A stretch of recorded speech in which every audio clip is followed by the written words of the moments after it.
Welcome to the Eye on Annapolis Local Business Spotlight. There are thousands of locally owned businesses in the area, some small and some large.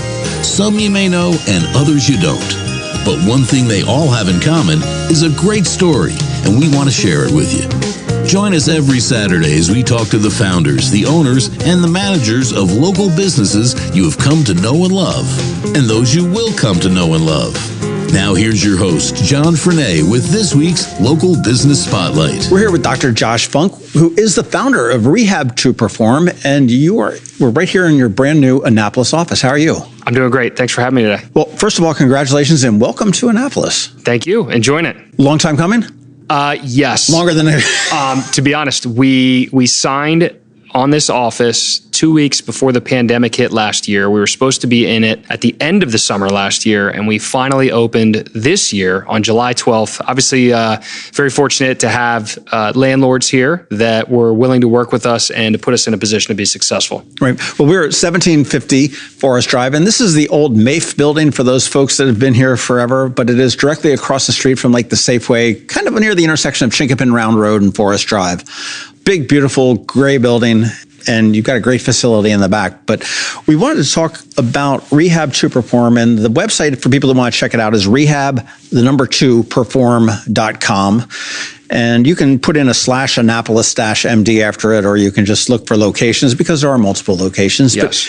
But how did this come about? It really came about through my experience as a college athlete. So I played lacrosse at Ohio State. Yeah, and I got to play professional afterwards. But my first real injury was my sophomore year of college at Ohio State, and I had an amazing experience with my PT, the athletic trainer, and the strength coach. And through that process, I saw the rehabilitation side where pretty much I was told, hey, this is what you can't do. You might have to have surgery by the team physician. And then seeing this synergistic and progressive process in which I was gradually allowed to return to doing things, whether it was at practice, from a lifting standpoint, from a game standpoint, by these people that I enjoyed the relationship with, and the connectivity, the knowledge gained through the process was something that I could see myself also being a part of someday. I'd always been interested in health, wellness, and fitness. Well, I never really dealt with the injured end of the spectrum, but this was my first exposure there, and I had such a good experience with the return to play process, as we'll call it, or return to sport. Then, if you fast forward a couple years, I'm going through PT school, and I'm looking for a commercial model that looked somewhat like Ohio State, and it was absent. There was only environments like that were either reserved for Division I athletics or professional athletes, and that's it. So for me, I was like, why can't we do something similar from a model standpoint and deliver that to the masses, right? Your mainstream people. So now we serve the active adult, competitive athletes, and people who are trying to be more active with a model that often is seen more in the collegiate and professional world. Interesting. Now, did that end your professional athletic career, or were there aspirations to go professional for you? I never had surgery, and actually I was fortunate during that season to be able to rehab enough that I played every single game that year. I never had a shoulder issue for the rest of my life, to be honest. So I had such a good experience and obviously amazing outcomes as a result of those people and the processes that they employed with me.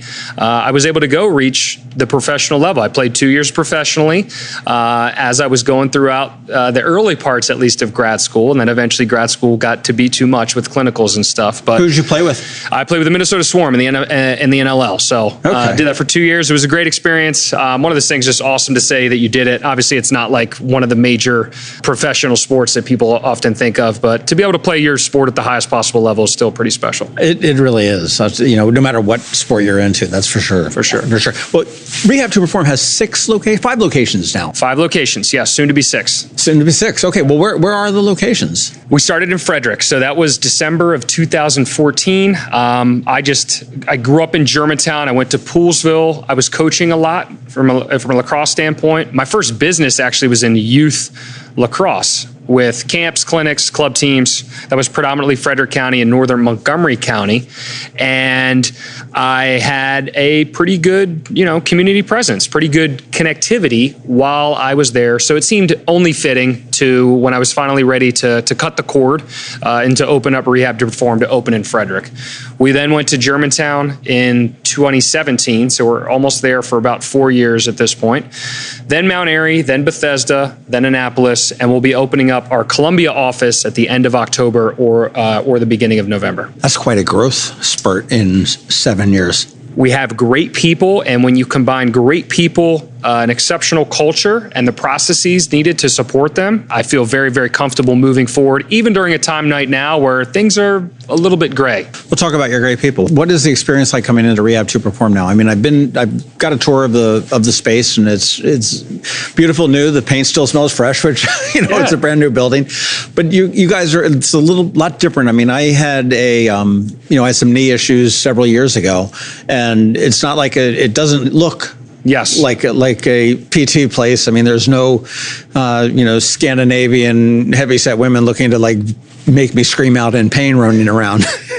Well, I think the number one thing, especially when you talk about optics and aesthetics, is the space itself is not sterile. So it does not look like a typical medical environment, does not look like a hospital. It looks more like a fitness facility. So from a psychological standpoint, instead of thinking about all of the things that you can't do, you automatically are thinking about everything that you'll eventually do. So I think sometimes being able to see the end result or the end product as a result of the way that the environment's structured is incredibly important. We have motivational quotes and slogans that are on the walls that I think allow the environment itself to feed into our psyche. How do you make sure that you are presenting people with certain things that they're considering? Be greater than yesterday is one of our slogans, and you see it every single time when you leave the facility above the door. So you're focused on this idea of self-improvement, which is really what our business should be. It should be a human improvement company. When you go through physical therapy, ideally you're better not just from a physical standpoint, but from a mental and psychological standpoint. You've been educated, you've been empowered through this process to ideally operate differently. You're doing things differently. You're making sure that people are reducing risk for future injury, and that is multifactorial. But it starts with the optics and the aesthetics of the space. I just had my little aha moment there when you talked about the psyche getting into it. And I know when I had my quadricep tear going through a traditional physical therapy, I was really, my mindset, I need to get the hell out of here. That was my end goal. Okay. I went into it. I said, I'm in a shitty situation. This sucks. I need to get out of here as quickly as possible. And they were saying, my gosh, you're so far ahead of where we thought you would be. Right. And I got to think that has to be, you get the mindset to do it. Yes. And that really does help. I mean, that was my aha moment. And I don't think that they really conveyed it to me. But when you've got somebody pushing you, I mean, it's the same thing if you're just working out in a gym or with a trainer or something like that. You're going to get much more results. Yes. When you've got somebody pushing you. 100%. And I think if at least I'm relating to your particular situation, our role sometimes is often like a coach or a consultant. Yes, we have the medical piece, and that is our profession from a physical therapy standpoint. But if we're not coaching you along the way, if we're not this consultant that's helping you put the pieces to get from A to Z with regards to A being your original injury and Z being the end stage activities that you're typically used to or that you're looking to get back to, we're missing parts of that process. If I just hand you a sheet and there's not a relationship, there's not motivational moments, there's not conversations about how things are carrying over contextually, where you should expect yourself to be, what matters, what allows us to determine whether or not you're ready for certain tasks, you're missing a significant part of the process. It's very multifaceted. It's not just, here's your knee injury, here's your knee sheet, go about your day, show up, do your knee sheet, and get out of here. That's a very transactional environment. We like to think of our environment being a lot more transformational because of the fact that we are hitting on so many different little concepts within the umbrella of a physical therapy company. You're 6 years too late for this town. Where the hell were you back then? Again, I got the sheet. Went home. Here it is. I mean, they put you on a bike do and the say, same okay, thing every time. Here you go. Try to pedal 20 things and tell me when you're done.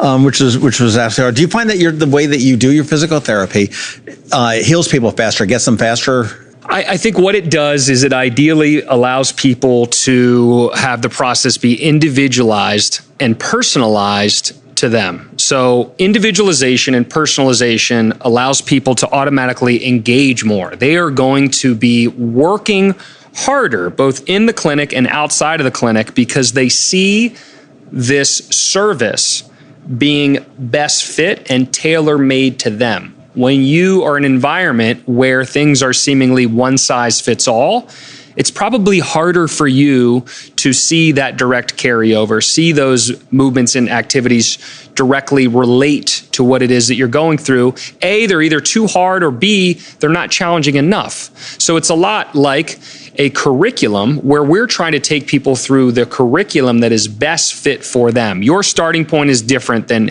anybody else, regardless of your surgery that might be the same, but we all have different prerequisites that we walked into that injury with. We have different prerequisites that are still going on after that injury, and we have different tendencies to respond to the same exact exercises. Not everybody responds to squats the same exact way. So it's up to us to kind of make sure that we have these checkpoints and these little benchmarks along the way to ensure that whatever it is that we're doing is actually working for you. Just because it worked for somebody else doesn't mean it's necessarily going to work for you. So that personalization and individualization, I think, really makes sure that it's speaking to people, that it resonates with them, and that they're more engaged with the service itself, and thus being more likely to adhere to whatever plan it is that we put in place that helps us drive the ideal outcomes that we're shooting for. Right.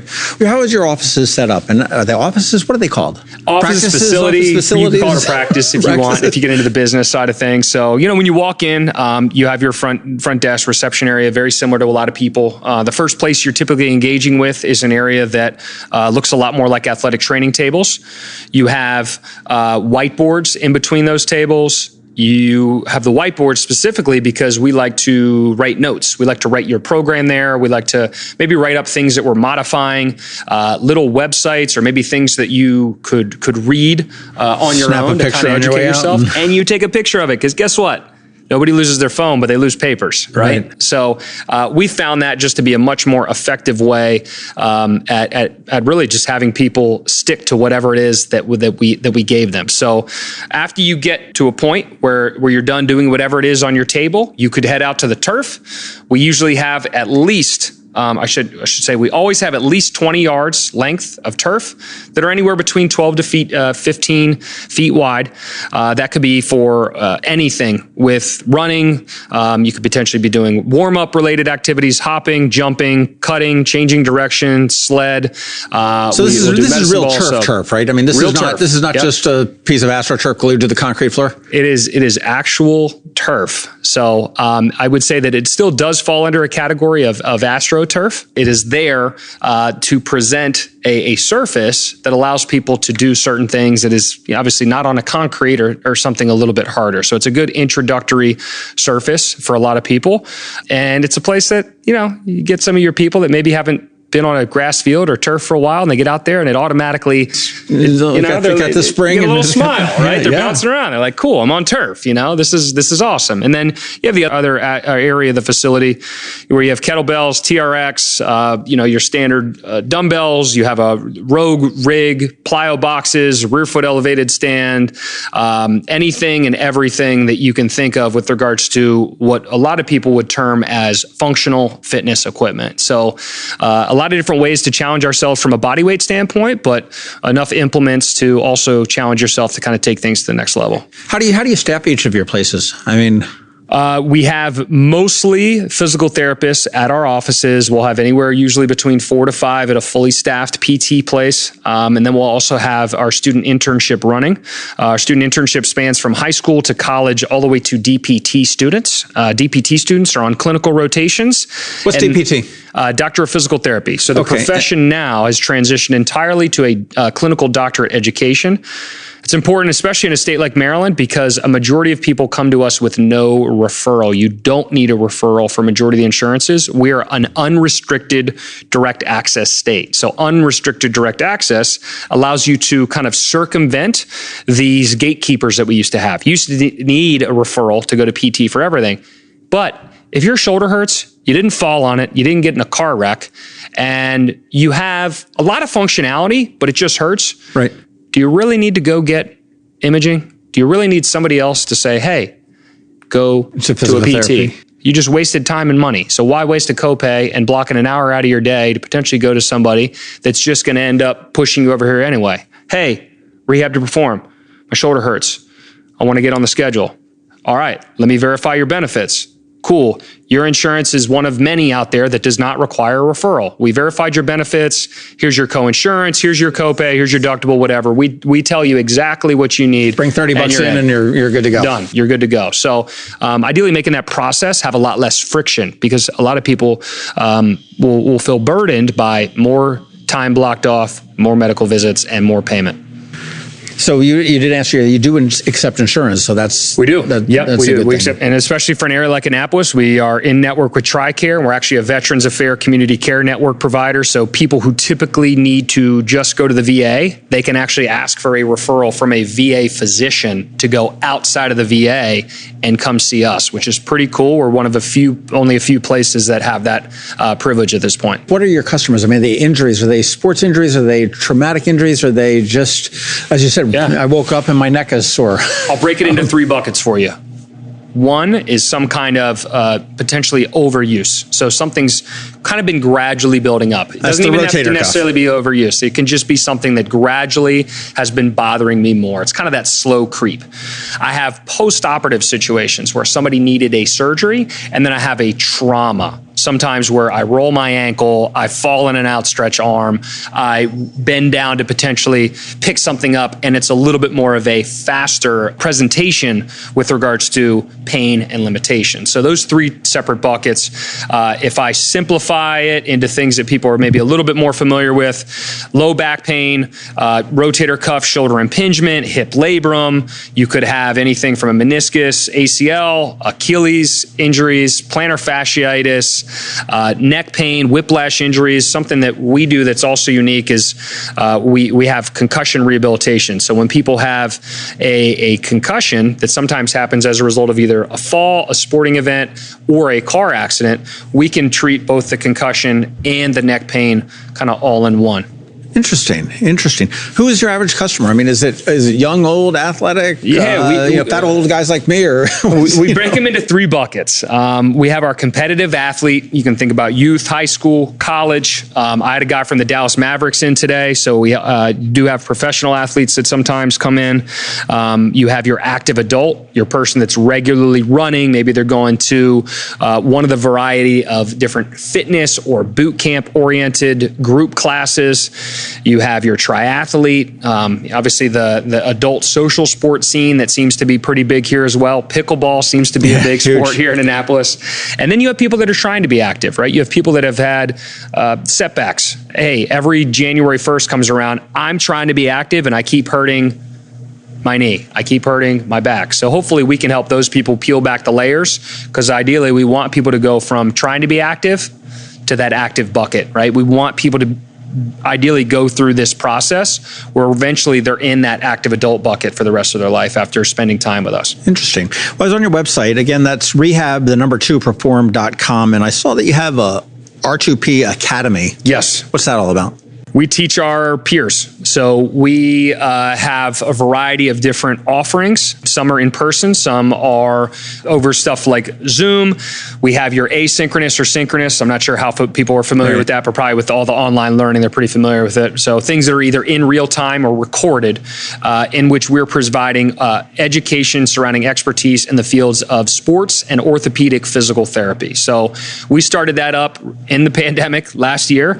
It's actually gone fairly well. We have cohort 3 going through for our navigators program. That's a more guided experience through online education. We have our course where we're teaching in Miami in 2 weekends. That's an in-person course. Absolutely.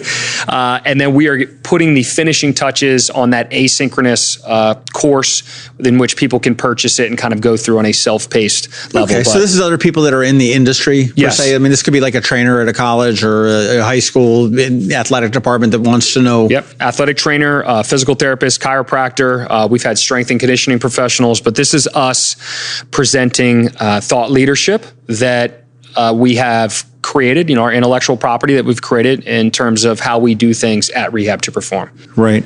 I want to just step back a little bit. We talked about the doctor of physical therapy. Now, do you have, are all of your physical therapist doctors, or is that? Yes. Okay. Yep. Okay. So they all are at this point. We do have a younger staff. They really didn't have an option. When I was going through school. So I can't go and just become a physical therapist?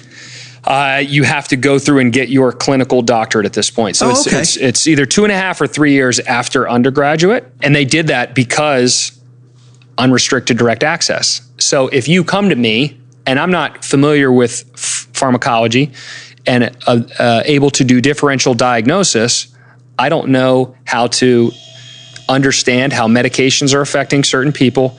I also don't know when you're not appropriate for my environment. Sometimes you come into me with something and I go, you know what? This is not a PT thing. I need to know when to tag. So if you come to me directly, I'm almost serving a primary care role. So I need to be able to comb through certain things and go, you know what? This person's actually not appropriate for me. I'm going to tag you now. So now I'm becoming a referral source. Okay. So that education level just had to go up a little bit higher. So you're not diagnosing an illness per se, but you just need to know whether it's appropriate and how it fits into the whole being to be able to get out of that third bucket. And by the way, I've noticed that you work your life in 3 buckets, it seems. You've used that euphemism 3 or 4 times during your... Yes. We got 3 buckets. It's an easier way to think. Sometimes when you categorize stuff, it's just a little bit easier way to think. But for you, we're not diagnosing everything, but we have an appreciation for the fact that there are other areas in which we don't have proficiency. We don't have expertise. We need to understand that sometimes something does not actually fall under our area of expertise. If you come to me and there is something that is a red flag that somebody else needs to look at, I need to know that it's a red flag. Otherwise, you would be potentially wasting your time with me and potentially missing something that could come at a cost to you. That could be like a neurological thing or something along those lines. Yes, neurological. Wow. You could have tumor, cancer, cysts, something a little bit more serious. Maybe there's something that you need to go check out where maybe there's cancer or something. It sounds like you're an integral part of the whole medical world. Yeah, we need to be able to comb through stuff and know whether or not somebody's actually can benefit from our environment. And if you can't benefit from our environment, then we need to pass you on and say, hey, I want you to at least rule this out. Maybe you come back to us, but you at least need to go here and rule this out before you come back and see me. Sure. What's in the future? You said we've got Columbia that's getting ready to open up. When's that going to open? End of October, early November, somewhere in that range. And that's number 6, right? Yes. They gave us October 22nd, but I always take that stuff with a grain of salt. It's just out of curiosity, when did the city of Annapolis tell you? That honestly went pretty well. We had a 2-week lag, and that was it. I really can't complain, and I'm appreciative of what our landlord was able to do to help us navigate through. We could have opened last summer, absolutely. We would have hemorrhaged financially. It just would not have been a very, very good start for us. So I'm appreciative that they were able to kind of meet us halfway. We had to compromise a little bit, and we're in a good spot. So, but outside of that, moving forward, we are only going to grow as much as our metrics allow us. Growing sounds great, but if you don't grow with intent and you don't grow with a certain quality that people have come to expect from you, then that can obviously come at a cost to the team and everything that they've created. So we're going to continue to let metrics guide us. We have a balanced dashboard that we continue to look at to make sure that we're delivering things the way that we have become accustomed to at other offices. But at this point, the rest of this year and next year will be fairly aggressive. We will have other offices beyond Columbia, but at some point we might need to kind of stabilize a little bit, refocus, work on things. I mentioned the word process earlier. I feel confident that we have a lot of the right people that will continue to be able to join us, especially as a result of our internship program. But we have to make sure that the process continually refines, because when you go from 35 to 36 people to 50 people next year, things are different, right? That's about a third more people that you'll be adding to the fray. So, you just want to make sure that the company continues to evolve and the systems and processes continue to support the people that you're adding. Right. What other areas are you looking at? Any particular regions? Northern Virginia, Hawaii, Maui, Tahiti? We want to be, a regional presence in the DMV. So we're in the M part of the DMV right now, and we're going to just continue to look around and make sure that we're able to put ourselves in places to be successful. Annapolis, feel very, very comfortable with that. Columbia, feel very, very comfortable with that. There's a lot of places that are appealing in this area, and then both in the D and the V side of the DMV. So we're exploring opportunities, but nothing's set in stone at this point. Well, we need to keep an eye on it, and we want to go to rehab2perform.com, and you can probably click on the locations and see what comes after Columbia, after they open up in October. And I want to thank you, Dr. Funk. Absolutely. That sounds weird, Dr. Funk. Sounds like it'd be like a band or something like that. But, I got the nickname Funk Doctor in middle school, actually, so it's kind of like a self-fulfilling prophecy. We're with Dr. Josh Funk, who is the founder of Rehab to Perform here at the Annapolis office. Again, it's 1750 Forest Drive. It's the new building on the right as you're heading out of town, or the new building on the left as you head right in town on Forest Drive. Great facility. If you are injured, if you're feeling a little stiff, this is a place you definitely want to check out. And you're absolutely right. It looks totally different. The first time I walked in there, I felt like, well, I probably should be shagging some balls or something like that, as opposed to, laying on the table getting bent in directions that are not particularly the way we're supposed to be bent. Yeah. But thank you very much for your time today. Absolutely. Yep. Thanks for having me. Happy to be here in Annapolis. Thanks for listening to this week's Local Business Spotlight. Please make sure to visit eyeonannapolis.net for all your local news, events, and opinion. And in case you haven't already, please subscribe to the Eye on Annapolis Daily News Brief, where we bring you all the day's local news direct to your phone, tablet, or computer in about 10 minutes. It comes to you at 6 a.m. every Monday through Friday, and you can subscribe on Apple Podcasts, Google Podcasts, or wherever you get your podcasts.